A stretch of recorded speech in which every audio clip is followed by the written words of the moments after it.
आप देख रहे हैं इंडिया टाउन न्यूज, भारत की बात। नमस्कार, आप देख रहे हैं इंडिया टाउन न्यूज और मैं हूं आपके साथ सुधीर मिश्रा। स्वागत है आपका हमारे खास बुलेटिन राजधानी सरकारधानी में, जहां हम आपको छत्तीसगढ़ की महत्वपूर्ण खबरों से रूबरू कराएंगे। तो चलिए बुलेटिन की शुरुआत करते हैं, लेकिन उससे पहले एक नजर आज की हेडलाइंस पर। अंतर्राष्ट्रीय योग दिवस पर उमड़ा उत्साह, विधायक ने किया योगाभ्यास, बोले योग अपनाएं रोग भगाएं। सारंगढ़ बिलाईगढ़ में योग दिवस का उत्सव, एक धरती एक स्वास्थ्य पर केंद्रित आयोजन, सांसद राधेश्याम राठिया रहे मुख्य अतिथि। काउंसलिंग, कार्रवाई और न्याय, 13 मामलों पर कार्रवाई। सारंगढ़ में महिला आयोग की असरदार पहल, महिला आयोग की पहली सुनवाई। घास की जमीन पर बना पक्का मकान, अवैध निर्माण पर चला बुलडोजर, द्वेषपूर्ण कार्रवाई का आरोप, प्रशासन बोला सब कुछ नियमों के तहत हो। गांव में बुलडोजर की गरज, अतिक्रमण हटाओ या राजनीतिक बदला। गांव में टूटा घर, हिली पंचायत की साख, निष्पक्षता पर उठे सवाल। अब खबरें विस्तार से। अंतर्राष्ट्रीय योग दिवस के अवसर पर अभनपुर में विभिन्न स्थानों पर योगाभ्यास कार्यक्रमों का आयोजन किया गया। प्रमुख रूप से शासकीय आत्मानंद उत्कृष्ट अंग्रेजी माध्यम विद्यालय और सोनी मल्टी स्पेशलिटी हॉस्पिटल में योग सत्र आयोजित किए गए, जिसमें बड़ी संख्या में नागरिक, छात्र और स्वास्थ्य कर्मी शामिल हुए। कार्यक्रम में मुख्य अतिथि अभनपुर विधानसभा क्षेत्र के विधायक इंद्र कुमार साहू रहे। उन्होंने दोनों स्थानों पर पहुंचकर आमजन के साथ योगाभ्यास किया और स्वास्थ्य के प्रति जागरूकता का संदेश दिया। आज राष्ट्रीय योगा दिवस के अवसर पे मैं सभी नागरिकों को शुभकामनाएं देता हूं, बधाई देना चाहता हूं कि योग करने से हम लोग स्वस्थ रहते हैं, मानसिक रूप से, शारीरिक रूप से, सभी रूप से। और स्वस्थ रहने से शरीर भी ठीक रहेगा और कुछ काम करने की जो ललक है लोगों में वो भी ठीक बना रहेगा। हमारे योग शास्त्र में भी लिखा हुआ है कि योगा दिनचर्या में शामिल होना चाहिए। और आज के जो बच्चे हैं उनको भी आज देखो तो कम उम्र में भी बीपी शुगर की बीमारी है। तो ये बीपी शुगर के बीमारी इनको दूर करने के लिए हमको योग अपने दिनचर्या में शामिल करना चाहिए। और मैं आज के योग दिवस के अवसर पे सबको मैं बधाई देना चाहता हूँ। सारंगढ़ बिलाईगढ़ जिले में पहली बार छत्तीसगढ़ राज्य महिला आयोग की जन सुनवाई का आयोजन किया गया। आयोग की अध्यक्ष डॉक्टर किरणमयी नायक ने कलेक्ट्रेट सभाकक्ष में महिला उत्पीड़न से संबंधित 13 मामलों पर सुनवाई की। इस दौरान 5 प्रकरणों को नस्तीबद्ध किया गया, जबकि 3 मामलों को रायपुर स्थानांतरित किया गया है। सुनवाई के दौरान डॉक्टर नायक ने बताया कि एक मामले में महिला द्वारा अपनी सास ससुर पर झूठा दहेज प्रताड़ना का आरोप लगाया गया था, जो जांच में निराधार पाया गया। एक और अन्य मामले में दोनों पक्षों की विस्तार से काउंसलिंग की गई। जांच में आरोपित के खिलाफ शिकायत सही पाई गई, जिसके आधार पर महिला को निःशुल्क आदेश पत्र प्रदान किया गया और पुलिस में FIR दर्ज कराने के निर्देश दिए गए। जन सुनवाई के दौरान महिला आयोग की सदस्य सरला कोसरिया, सारंगढ़ विधायक समेत अन्य विभागीय अधिकारी उपस्थित थे। राज्य स्तरीय महिला आयोग की सुनवाई में आज की सुनवाई का क्रमांक 329 है। मतलब लगातार 329 जन सुनवाई पिछले 5 साल में महिला आयोग के कार्यकाल में हो चुकी है। और हम हर जिले में जाकर के जन सुनवाई करते हैं। नए जिलों में ये दूसरा जिला है, पहले एक मनेन्द्रगढ़ में किया है और अभी सारंगढ़ में। छोटे जिले होने के कारण वहां पर से प्रकरणों की संख्या कम होती थी, पर सारंगढ़ से पहली बार की जन सुनवाई में 13 प्रकरण आए और 13 प्रकरण में अधिकांश में पक्षकार उपस्थित हुए हैं, जिनमें सुनवाई हुई है। आज के प्रकरणों में जो खास बात है कि एक मामला था जिसमें सास ससुर के खिलाफ एक बहू ने आवेदन किया था कि दहेज के लिए तंग करते हैं। हकीकत में मामला कुछ और निकला और 3 बेटों को 2-2 एकड़ जमीन दे दी गई थी और मेडिकल स्टोर भी आवेदिका के पति ने रख लिया था। माँ बाप का पालन पोषण भी नहीं करते। तो आज दोनों पक्षों को काफी सुना गया, समझाया गया और समझाई दिया गया कि भविष्य में एक दूसरे के खिलाफ कोई भी दखलंदाजी ना करें। इसके लिए उस प्रकरण को नस्तीबद्ध किया गया। पुरातत्व, इतिहास और पर्यटन की दृष्टि से समृद्ध प्राचीन नगरी सिरपुर में अंतर्राष्ट्रीय योग दिवस मनाया गया। इस अवसर पर लक्ष्मण मंदिर परिसर में जिला स्तरीय योग कार्यक्रम का आयोजन किया गया, जिसे पुरातत्व सर्वेक्षण विभाग रायपुर मंडल द्वारा आयोजित किया गया। कार्यक्रम में महासमुंद लोकसभा क्षेत्र के सांसद रूप कुमारी चौधरी मुख्य अतिथि के रूप में शामिल हुई। उन्होंने स्कूली बच्चों, जनप्रतिनिधियों और जिले के वरिष्ठ अधिकारियों के साथ मिलकर योगाभ्यास किया और सभी को योग के लिए प्रेरित किया।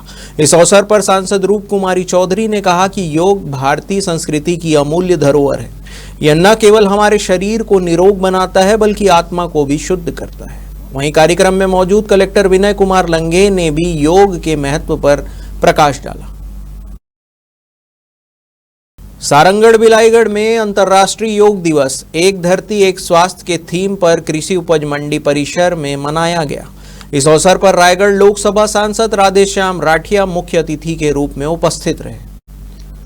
सांसद राठिया ने योग को भारतीय संस्कृति की अमूल धरोहर बताया और कहा कि योग न केवल व्यक्तिगत स्वास्थ्य का साधन है बल्कि विश्व शांति और मानव कल्याण का भी मार्ग है। इस आयोजन के माध्यम से योग से विश्व कल्याण और योग से शांति का संदेश दिया गया। अंत में सभी ने सामूहिक संकल्प लिया और देश हित की भावना को प्रबल किया।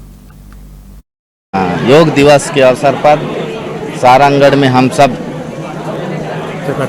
एकत्रित हुए थे और यहाँ के प्रबुद्धजन, यहाँ के अधिकारी, कर्मचारी, विद्यालय के बच्चे एवं सभी वर्ग के यहाँ उपस्थित हुए और योग दिवस को हर्ष उल्लास के साथ अच्छा से अच्छा मनाए। हाँ, ये हमारे योग जो है हमारे मानव जीवन के लिए एक महत्वपूर्ण चीज़ है कि योग हमारे पूर्वजों ने, ऋषि मुनियों ने भी योग को पहले हजारों पूर्व मनाते आते रहे।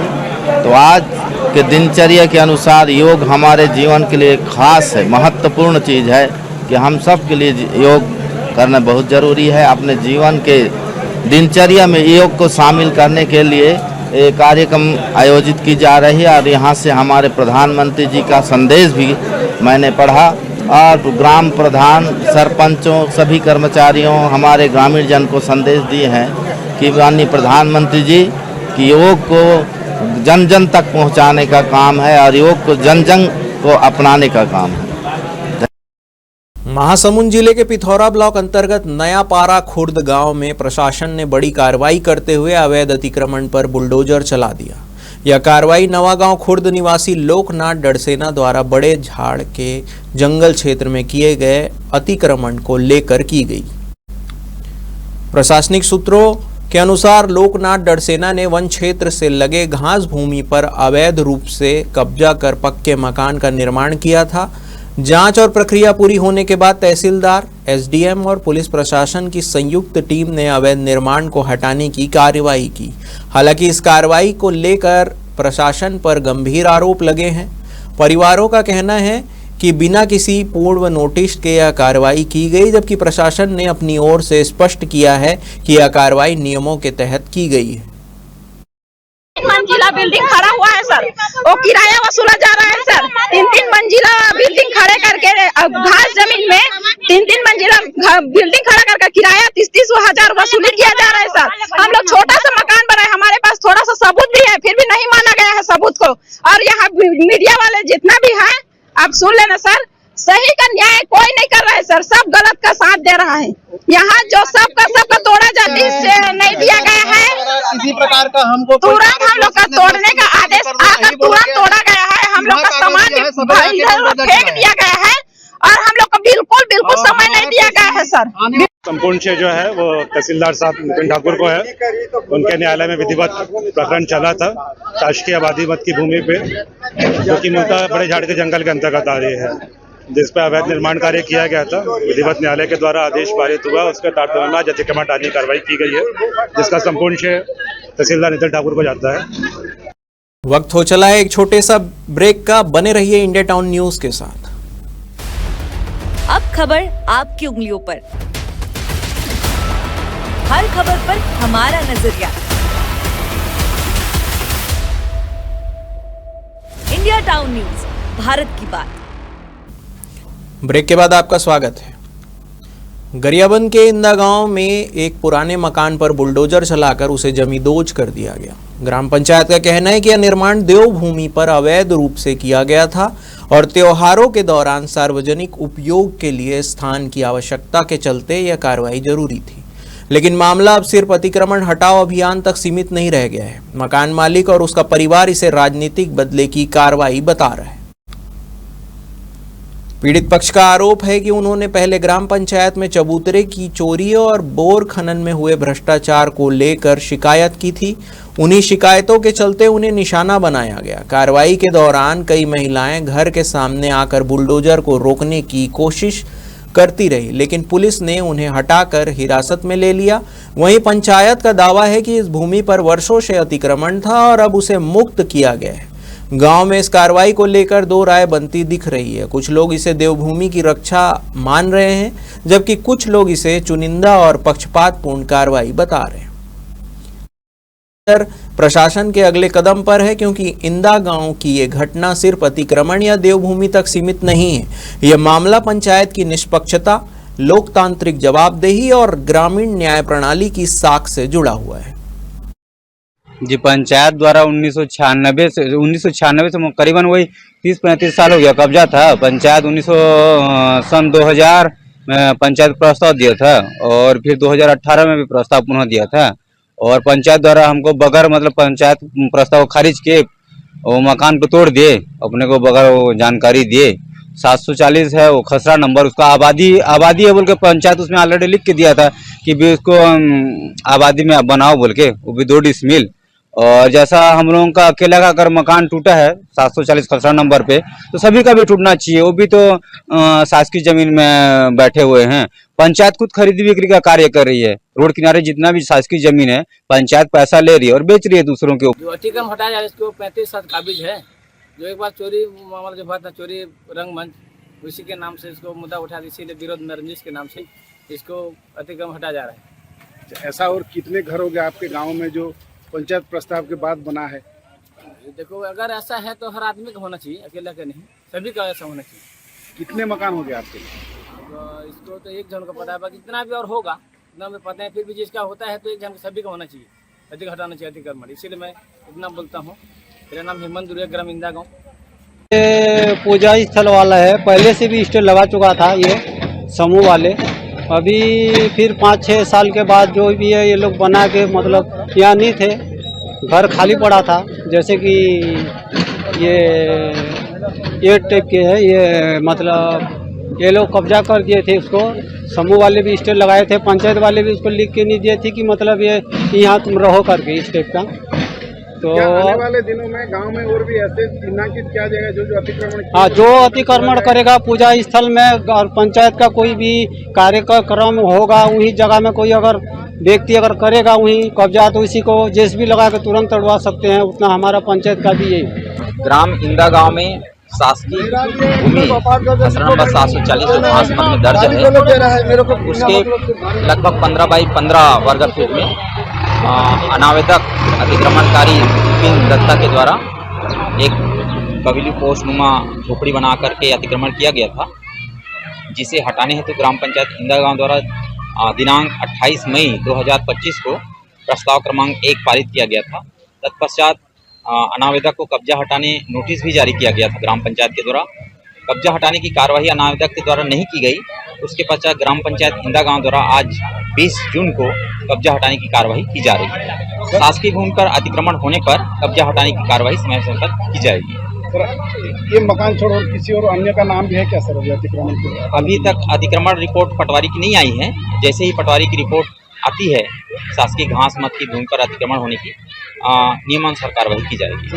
छत्तीसगढ़ में पूर्ववर्ती सरकार के दौरान हुए डीएमएफ घोटाले को लेकर एक बार फिर सियासी घमासान शुरू हो गया है। इस बार मुद्दा बना है मध्य प्रदेश के पूर्व मुख्यमंत्री और कांग्रेस के वरिष्ठ नेता दिग्विजय सिंह का सोशल मीडिया पोस्ट, जिसमें उन्होंने एक अखबार की रिपोर्ट को साझा करते हुए घोटाले पर सवाल खड़े किए हैं।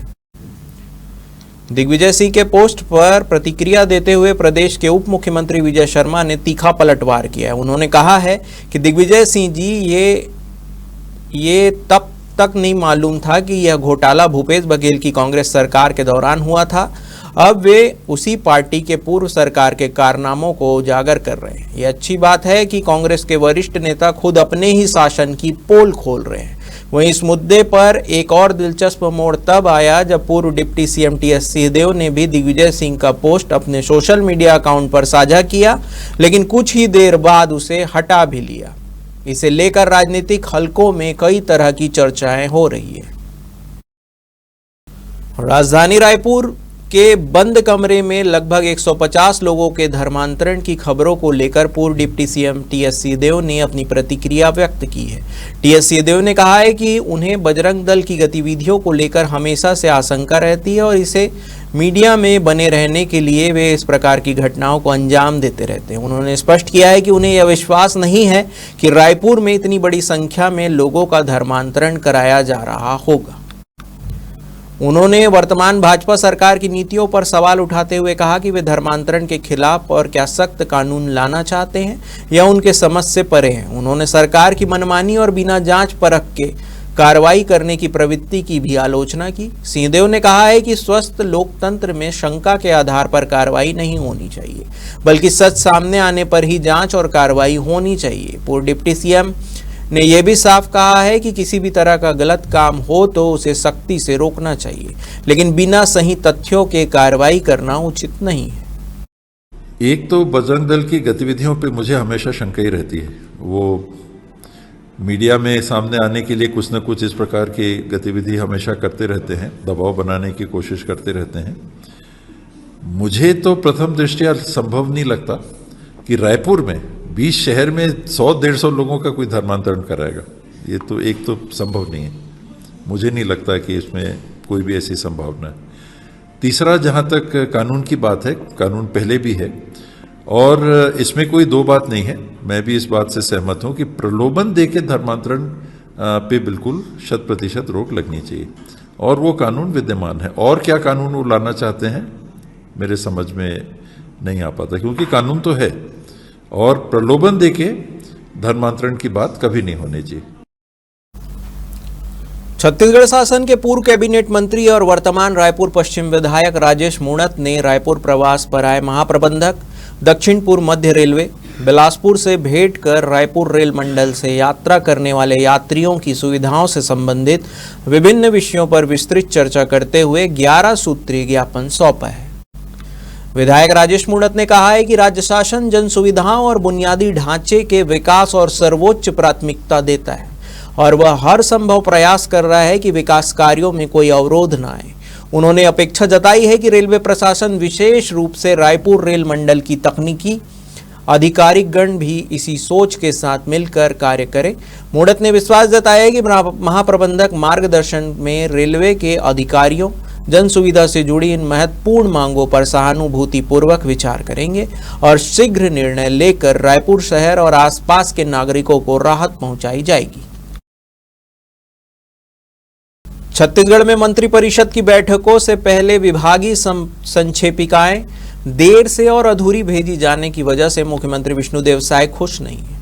इस लापरवाही के चलते कैबिनेट के कई अहम प्रस्ताव समय पर प्रस्तुत नहीं हो पा रहे हैं, जिससे प्रशासनिक कामकाज प्रभावित हो रहा है। मुख्यमंत्री की नाराजगी को गंभीरता से लेते हुए उनके प्रमुख सचिव सुबोध कुमार सिंह ने सभी प्रभारी सचिवों को एक पत्र जारी किया। इसमें स्पष्ट निर्देश दिए गए हैं कि कैबिनेट बैठक के लिए संक्षेपिकाएं समय पर पूरी जानकारी के साथ निर्धारित प्रारूप में भेजी जाएंगी। अभनपुर ब्लॉक के प्राथमिक शाला हसदा में एक चौंकाने वाला वीडियो सामने आया है, जिसमें अंतर्राष्ट्रीय योग दिवस के अवसर पर बच्चों से योग कराने की बजाय छत्तीसगढ़ी गाने पीना है तो जीना है पर डांस कराया गया। हैरानी की बात यह है कि बच्चों के साथ प्रधान पाठक भोजराम साहू और एक महिला शिक्षिका भी नाचती हुई नजर आई। इस कार्यक्रम का वीडियो सामने आने के बाद स्थानीय लोगों और अभिभावकों में आक्रोश है। लोगों का कहना है कि योग दिवस जैसे गंभीर अवसर को मजाक बना दिया गया है और बच्चों को गलत संदेश दिया गया। इस मामले पर विकासखंड शिक्षा अधिकारी ने गंभीरता दिखाते हुए कहा है कि इस पूरे प्रकरण की जांच की जा रही है और प्रधान पाठक के निलंबन का प्रस्ताव भेजा जाएगा। पर सवाल यह उठता है कि जब शिक्षक ही ऐसे उदाहरण पेश करेंगे तो बच्चों पर इसका क्या असर पड़ेगा। अंतर्राष्ट्रीय योग दिवस के अवसर पर मुंगेली जिले में पर्यावरण संरक्षण को लेकर एक प्रेरणादायक और भावनात्मक पहल की गई, जिसके तहत एक पेड़ मां के नाम अभियान के अंतर्गत कृषि उपज मंडी परिसर में पौधारोपण कार्यक्रम का आयोजन हुआ। इस कार्यक्रम में छत्तीसगढ़ के डिप्टी सीएम अरुण साव, वरिष्ठ विधायक पुन्नूलाल मोहले, कलेक्टर कुंदन कुमार सहित जिला प्रशासन के वरिष्ठ अधिकारियों ने भाग लिया और सामूहिक रूप से पौधे लगाए। इस अवसर पर कलेक्टर ने जानकारी देते हुए बताया कि इस साल वर्षा ऋतु के दौरान जिले में 4 लाख पौधे लगाने का लक्ष्य निर्धारित किया गया है। उन्होंने ये भी स्पष्ट किया है कि केवल पौधे लगाना ही नहीं बल्कि उनके संरक्षण और संवर्धन पर भी विशेष ध्यान दिया जाएगा। आयोजित हुआ अंतर्राष्ट्रीय योग दिवस के सभी लोगों को बहुत बहुत बधाई। आज परिसर मंडी परिसर में जो है माननीय उप मुख्यमंत्री जी की अध्यक्षता में मुख्य अतिथि में बहुत अच्छा कार्यक्रम हुआ। हमारे योगाचार्यों ने बहुत अच्छा योगाभ्यास कराया। काफ़ी बड़ी संख्या में नागरिक, बच्चे और तमाम शहर के लोग, मीडिया के साथी सभी लोग उपस्थित थे। बहुत ही अच्छा कार्यक्रम रहा। उसके बाद एक पेड़ माँ के नाम के अंतर्गत हम लोगों ने पेड़ वृक्षारोपण भी किया। इस बार हमारा जो लक्ष्य जो है बारिश में करीब 4 लाख से ज़्यादा पेड़ों को लगाने का है।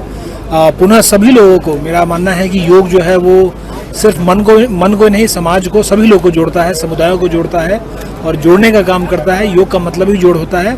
सभी लोग नियमित रूप से योग करें, अभ्यास करें और स्वस्थ बने और अपने मुंगेली जिले को, अपने छत्तीसगढ़ को माननीय मुख्यमंत्री जी के मार्गदर्शन में हम आगे बढ़ाते रहें। हमारे खास बुलेटिन राजधानी सरकार धानी में फिलहाल इतना ही। तमाम खबरों के लिए बने रहिए इंडिया टाउन न्यूज के साथ। नमस्कार। आप देख रहे हैं इंडिया टाउन न्यूज, भारत की बात।